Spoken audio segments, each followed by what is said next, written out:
Assad crée des contenus considérés comme adaptés pour les annonceurs sur YouTube. Si le président syrien, Bachar al-Assad, finit par faire un bid dans sa carrière de despote sanguinaire, il pourra toujours se reconvertir en youtubeur. Sa chaîne YouTube officielle bénéficie ainsi de la diffusion d'annonces publicitaires pour de grandes marques internationales, et même pour le président des États-Unis, Donald Trump. Un certain nombre de chaînes YouTube, directement liées au gouvernement syrien, bénéficient de ce genre de publicité, vantant entre autres les mérites de Samsung, BMW, Uber ou CNN. Une enquête menée par Tomo News révèle ainsi que YouTube diffuse des annonces sur des vidéos liées au régime syrien, ainsi que sur une chaîne YouTube qui prétend être la chaîne officielle du président Bachar al-Assad. Plusieurs indices nous amènent à penser qu'il s'agit bel et bien de la chaîne YouTube officielle du dictateur syrien. Le nom utilisé, President Sisi, est le même que celui du compte Twitter officiel d'Assad. Le site de la mission permanente de la République arabe syrienne auprès des Nations Unies y fait référence. De plus, de nombreux comptes publiant des images et un contenu similaire à ceux de la chaîne YouTube affirment aussi être des comptes officiels de la présidence syrienne, que ce soit sur Facebook, sur Telegram, sur Instagram ou sur le réseau social russe VK.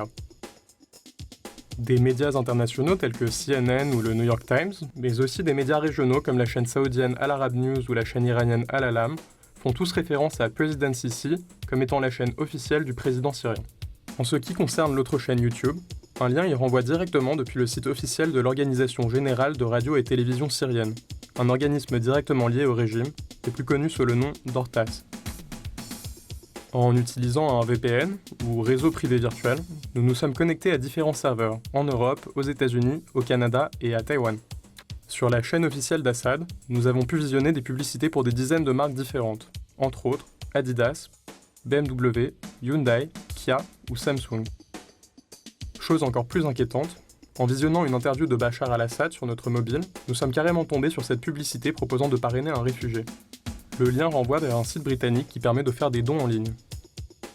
Nous avons aussi trouvé cette annonce de l'ONG internationale Mercy Corps qui œuvre pour aider les réfugiés du monde entier, ainsi que cette publicité pour un hôpital pour enfants aux États-Unis. Sur une autre vidéo de la chaîne d'Assad, nous avons eu droit à une annonce du président des États-Unis, M. Donald Trump en personne. Le lien renvoyait vers un sondage sur les fake news. Nous avons aussi eu un spot de campagne pour la candidate démocrate à l'élection du gouverneur de l'État de Géorgie. Des annonces pour des masterclass avec Gordon Ramsay, Wolfgang Puck ou l'auteur américain Malcolm Gladwell. Et ce n'est pas tout. Nous avons aussi vu défiler Xiaomi, Grammarly, GoDaddy, Garnier, Lexus, Wix, Uber, Google et YouTube eux-mêmes et des dizaines d'autres annonceurs. Sur la chaîne du média d'État Ortas, YouTube avertit ses utilisateurs que cette chaîne est financée par le gouvernement syrien et renvoie à une page Wikipédia à propos de l'organisme. Ce qui ne les empêche pas d'y diffuser aussi des annonces publicitaires.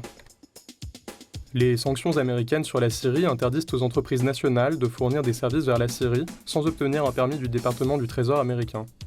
Ortas est explicitement cité dans la liste des personnes concernées par les sanctions publiées par le département du Trésor. Nous ne savons pas si le gouvernement syrien a réellement touché un revenu grâce aux annonces diffusées, mais il est certain que YouTube va devoir prendre des mesures et répondre aux questions soulevées par ces révélations.